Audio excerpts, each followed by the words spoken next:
আসসালামু আলাইকুম। চলে আসলাম আজকে খুব সহজ একটা রেসিপি নিয়ে। আর এটা হচ্ছে লেবুর চা। লেবুর চা কিন্তু আমরা সবাই কম বেশি খাই যারা চা খান। তো তাদের জন্য আমি খুব সহজেই আজকে লেবুর চাটা শেয়ার করব, যেটা ঝটপট করতে পারবেন কিন্তু খেতে অনেক মজা লাগবে। আর এর ফ্লেভারটা থাকবে একদম বাগানের মতো তরতাজা চা পাতার। চলুন তাহলে এই চাটা বানানোর জন্য আমার কি লাগবে। দুটো মগ নিয়ে নিলাম, একদম ফুটানো গরম পানি নিলাম, মধু নিলাম, চা পাতা নিলাম, লেবুর টুকরো দুটো বড় করে স্লাইস করে কেটে নিয়েছি, আর কিছু ছোট রাউন্ড শেপ করে কেটে নিয়েছি ডেকোরেশনের জন্য। এখানে চায়ের ছাঁকনি লাগবে। চায়ের ছাঁকনিটা মগের উপর রেখে তার মধ্যে আমি চা পাতাটা দিয়ে দেব, তাহলে চায়ের যে একটা তাজা ফ্লেভার সেটা থাকবে। আমি 1 চা চামচ উঁচু করে পাতা দিয়ে দিলাম। আর এটা দিয়ে আমি 2 কাপ চা বানাবো। আমি একটু কম চা খাই, সেজন্য আমি একটু কম বানাচ্ছি। যারা একটু বেশি খান তারা পরিমাণটা বুঝে কম বেশি করে নেবেন।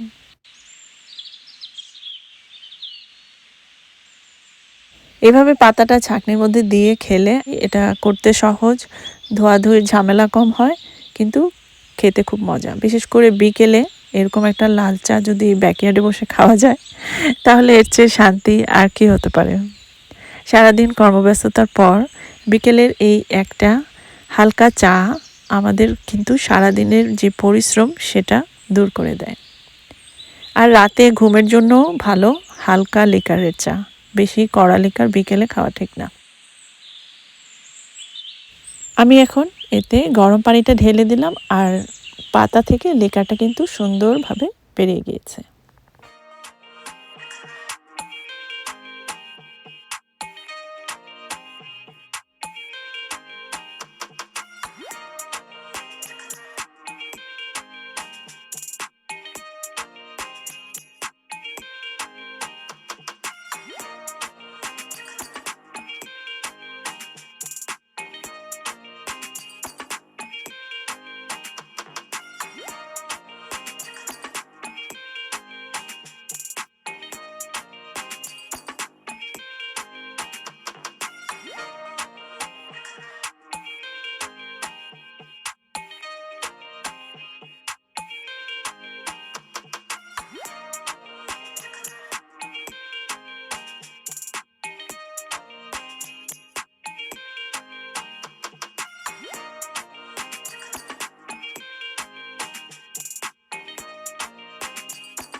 আশা করি আপনাদের কাছে আমার এই হেলদি চাটা ভালো লাগবে। এতে মধু আছে, লেবু আছে, খুবই উপকারী সবার জন্য। আজ এই পর্যন্তই, সবাই ভালো থাকবেন। আল্লাহ হাফেজ।